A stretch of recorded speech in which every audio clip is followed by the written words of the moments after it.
osobný vlak železničnej spoločnosti Slovensko zo smeru Bezinok, ktorý pokračuje smer Bratislava, Železná Studinka, Bratislava, Lamač, Devínska Nová Ves, Devínske jazero, Zohor, Plavecký štvrtok a Malacký pravidelný odchod 6 hodín 18 minút 30 na schodišťu Pán Koľaj 4, osobný vlak železničnej spoločnosti Slovensko zo smeru Bezinok,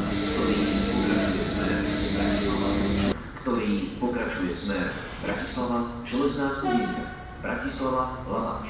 Devínska Nová